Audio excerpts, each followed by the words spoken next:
Hi, I'm AC programming consultant Gary Berkowitz, welcoming you to the latest in my video programming series, where today we're going to be talking about 102.3 Now Radio in Edmonton, Canada.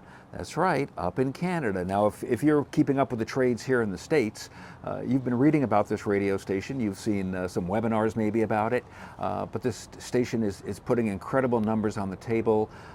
They are scoring big time 2554 and have been for a long, long time. So I wanted to talk about it a little bit today, and I couldn't imagine having a better partner to discuss it with than Pat Holliday.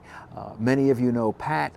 He is the current producer, creator, director, and everythinger of the Musicom Academy of Radio Programming, where Pat actually teaches you how to be a program director. If you haven't seen these videos, they are really worth your time to check them out. But before Musicom, Pat's resume is a who's who of the radio business, from being on the air at CKLW in Detroit, ORFM in New York, WHYT, where we got to work together here in Detroit, many stations up in Toronto, and then segueing from a jock and program director into group program director for Astral Media, and into cluster management and general management for Standard Radio. Pat has an incredible resume. Pat lives in Toronto and is really an expert on Canadian radio. So let's head on up to Toronto and join Pat Holliday, and we're going to talk about, and we're going to kind of give you our spin on this, what makes now radio so successful. So Pat, the headline on Inside Radio was "What's Behind Long-Term Success of Edmonton's Now Radio?" And you are a programmer, manager, radio executive extraordinaire, and what's going to make this conversation even better is that you're an expert, obviously, on Canadian radio. You are a Canadian citizen, and you currently live in Toronto. So you understand what makes that tick. I find this now radio amazing. I find it amazingly simple, but I'd love to hear what you think. And why is it being so immensely successful? Yeah, well, for starters, for people, people watching, I started doing, for a while, I was doing the ratings when they would come out, the PPMs would come out, and, one of the online trades asked me to, do the summation of the markets. So they have been number one, or they're a little less than number one. They're bouncing a little bit now, but they're still like mega powerful. They've been number one for probably 5 years now, maybe 6. I mean, it's a dynasty. So if you go and and listen, online, and like, well, what are they doing? It sounds weird to you. Just bear it in mind, like they're super successful. All that being said, so I have different impressions of, for me, when I listen to me, it's like a morning show going round the clock. That's one way to sort of look at it. The other was, you ran WJR as the programmer, right? Iconic news talk radio station. I had CFRB here, same thing as the manager.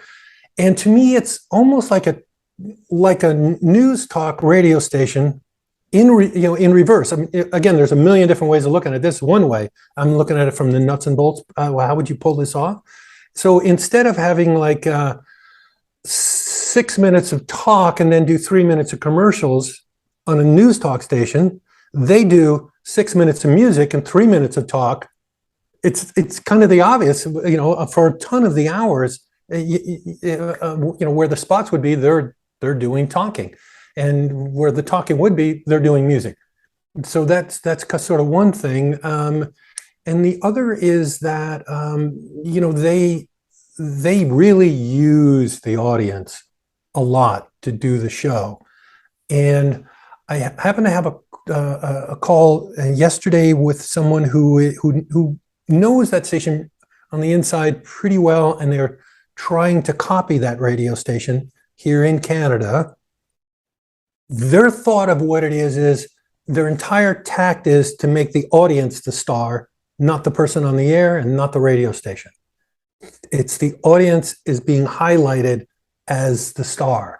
And I thought, well, that's kind of, that's a pretty interesting thought. And what I've gotten out of that station is it's kind of reminds me of the top 40 stations that we all grew up with. For sure. Yeah. But Pat, what really, really hit me about this radio station is based on their website, I counted, they have 9 full-time talents on that radio station. Mm-hmm. And, I'm sure up in Canada, as it is here in the States, everybody talks about live and local, and live and local is the salvation for radio. Yeah. And we may get into that in a little bit, but this radio station is truly proving that live and local makes a difference because, I'll just say it. How many radio stations, music radio stations in the United States have an air staff with 9 full-time people? Yeah. Yeah. I can tell you that, not too many. So, which leads me to ask you, tell me about the company that owns that radio station. Yeah, well, because I was just about to, interject. Along with having those, those more jocks, if you look at the spot load that they're running, like an afternoon drive on a Friday afternoon, I was counting them up. They're doing like 6-minute hours. Okay, that and this is a number 1 super successful radio station. So that they could go to 10 if they wanted to, but they're choosing to do 6. Probably part of the reason for that, to answer your question, because everything gets intertwined. The company is called Pattison. It's Pattison Broadcasting, and it's owned by a guy named Jim Pattison, who's probably now at this point 94 years old, and his son helps him run the business. But he is a sharp 94 years old, and and he goes out to all of his divisions, and he's still into it, but he's like worth probably $4 or $5 billion, and it's a private company. There's no stock, so this guy's got a $5 billion company. One of them being a broadcast division with stations. And I'm sure, given interviews I've seen with him, and he was pretty good friends with the owner that I used to work with at Standard, with the Slate family. Sure. I'm sure if somebody told him you can't run 10, 12 spots, an hour, you're going to kill the audience. I'm sure that guy would go, okay, well, what should we be doing? Tell me what makes it successful. You're telling me 6 or 7 or whatever it ends up being. Okay, fine. Can we make money with that? Yes, we will. We'll be successful. Take the shot. I'm good.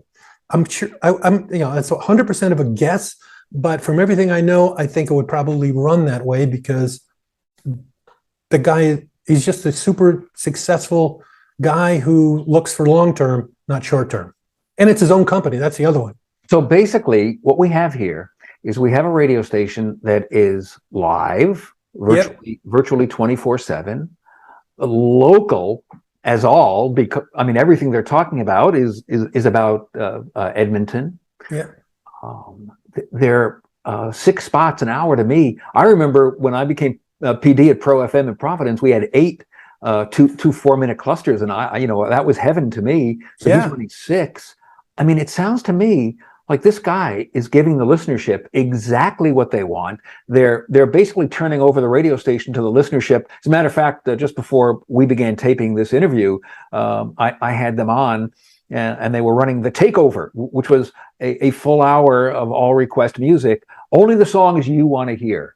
And I'll tell you, it was a pretty wild hour of music. Including everything from The Stroke by Billy Squier to Summer in the City by the Lovin' Spoonful. Wow. And I'm sitting back and I'm listening to the station, and I'm going, wait a minute. This station reminds me of when I was at Pro FM. It reminds me of, when I was a kid, that this is what the radio stations did. But they're taking, what they're doing is they've kind of made it all today, and they are taking full advantage of all the technology to be able to communicate with the listenership. For instance, maybe some of their listenership wants to talk to them. Maybe some of their listenership doesn't. They want to text with them. Yeah. It's all there. In 3 hours of afternoon drive, I would say that she, the person on the air, probably read, I would say, 22 texts, 22 different texts from people. And each hour would be on one particular subject. So one subject would be Hey, at work, what are the things that, wink, wink, you're not supposed to do, but everybody else does? And then they're going through them, and it's like one person, text, another person, nothing. And she's reading like 6 or 7 of them, bang, bang, bang, bang, bang, bang, bang.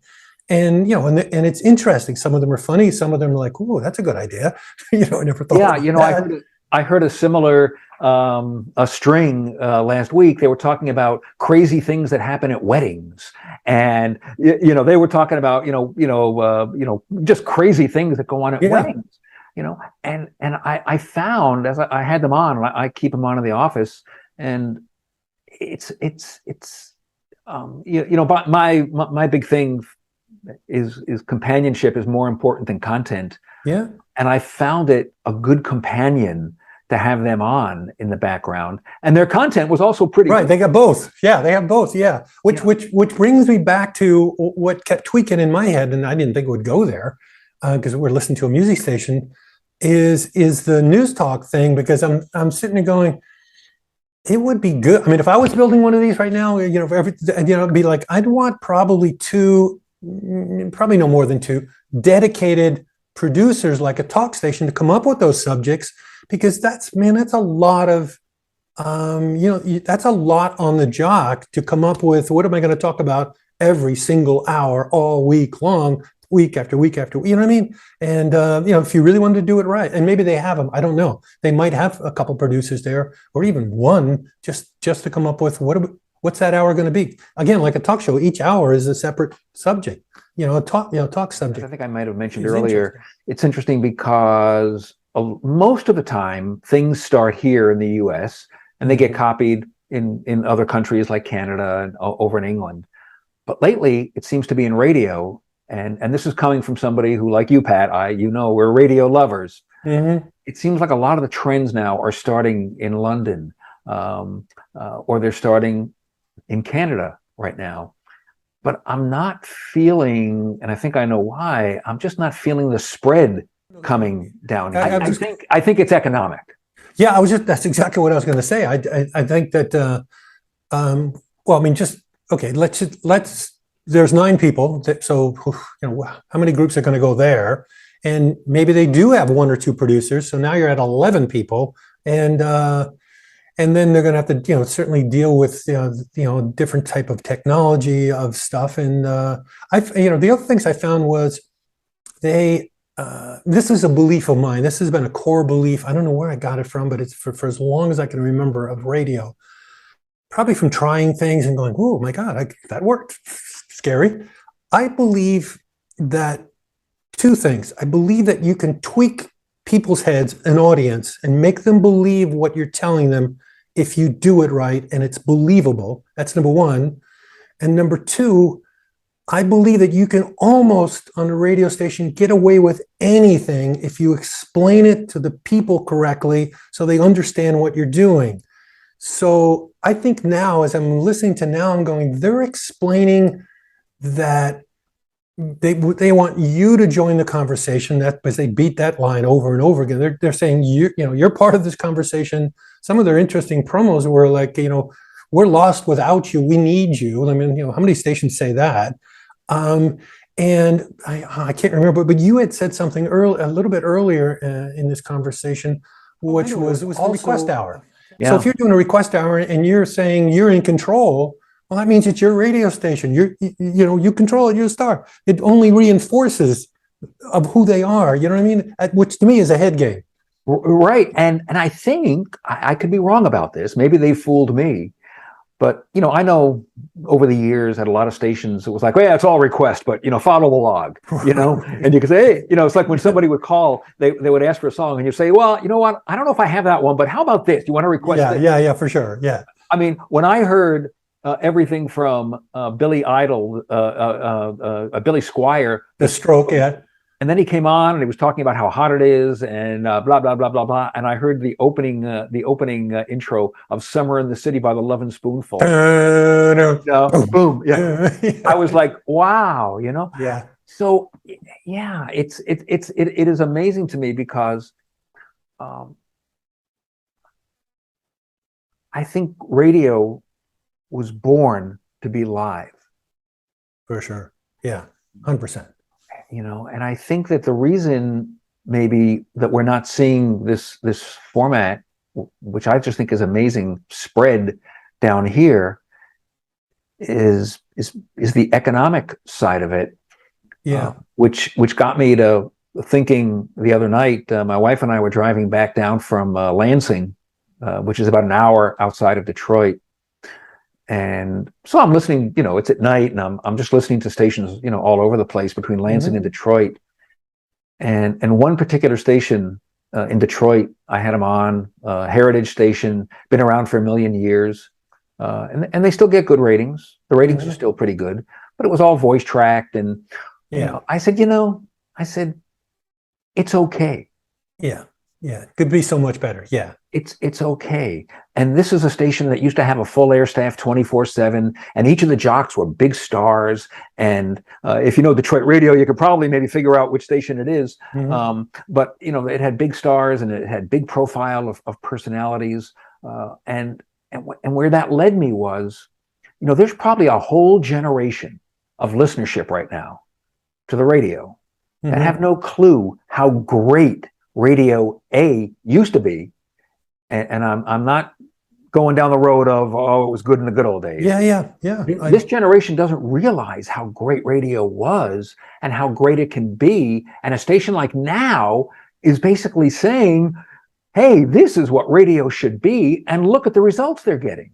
Yeah. There's a whole generation of radio people too. Young kids being on the radio don't realize what they can do and what it'll sound like. I like to point to, for a lot of times, to Broadway Bill Lee on CBS FM. Yes.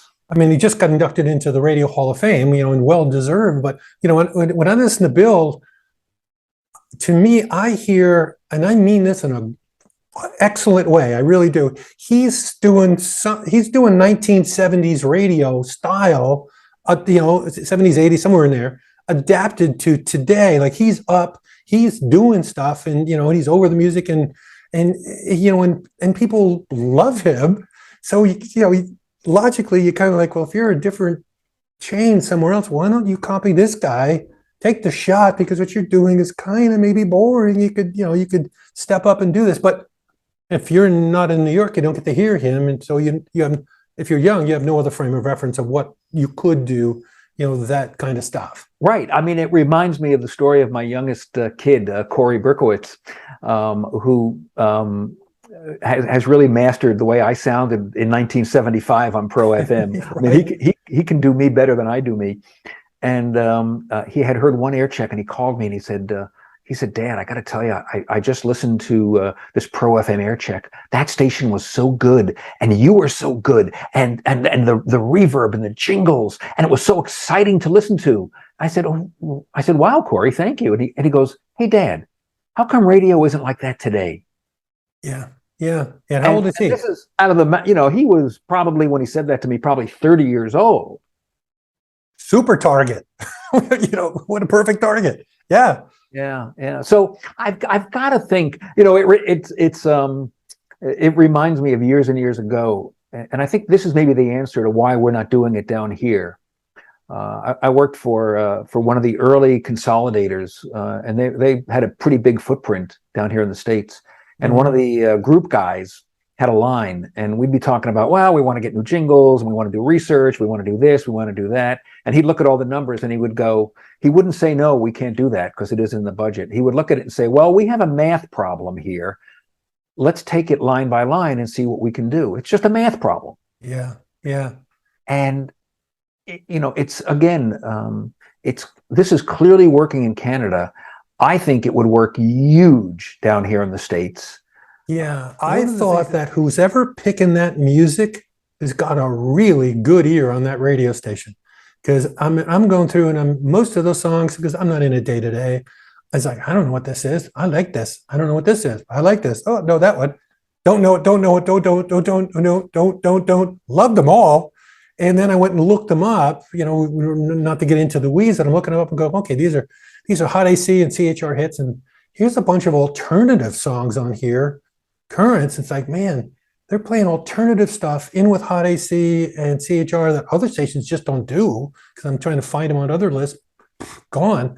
So that tells me there's an ear, somebody's picking by ear been gambling with the music a bit, and they have a great ear, really good, which probably isn't more expense, probably a dedicated music director, as a guess. Yeah, probably. I mean, I think the bottom line, as we wrap this up, is that it's a pretty good radio station. It's not a pretty good, it's a very good radio Yes. station. And I know, Yes. Pat, that they're now expanding into Vancouver, which Vancouver is what, to say the size of like Denver, Tampa, maybe over here. 2 million. And they're going to be doing it up there, and it'll be interesting to see if they have the same success. But I would just love to see somebody down here in the States, in a decent sized market with a good signal, do the math problem Yeah. to go back and figure out the math and say, we're going to give this a shot. We're going to see if this can work. Yeah. Well, hopefully, man, maybe somebody's watching this and going, hey, what is that thing? Let's go listen to it and what's the deal and see if we can try to figure it out. Because, ultimately, not that hard. You just need talent, to pull the on-air part off, because they were pretty talented air people. But that costs money. It sure does. And with that thought, Pat Holliday, as always, I thank you so much for your time. It is always fabulous to see you, and we'll talk again soon. Yeah, good. Love being here. Thanks, Gary. Well, there you have it. The opinions of two radio guys trying to figure out the secret sauce with Now Radio up in Edmonton. As we speak, the station is growing into Vancouver, and other stations in Canada are adopting this incredible radio listener relationship based format. Their success is undeniable, and I certainly hope that you enjoyed hearing Pat and I try to figure out what's making that whole thing tick. If you enjoy these videos, please do subscribe to my YouTube channel. Somewhere below me, there's a subscribe button. Hit it there, and you'll always be informed every time I post a new video. My AC Programming newsletter, AC Programming Today, is free. If you would like to sign up for it, just jump on my website, garyburke.com. Look for the click for newsletter, and it'll tell you. Actually, it's on the homepage. It'll say sign up for newsletter, so you can do it there. Once again, thank you for watching today. I hope you enjoyed it, and we'll see you next time.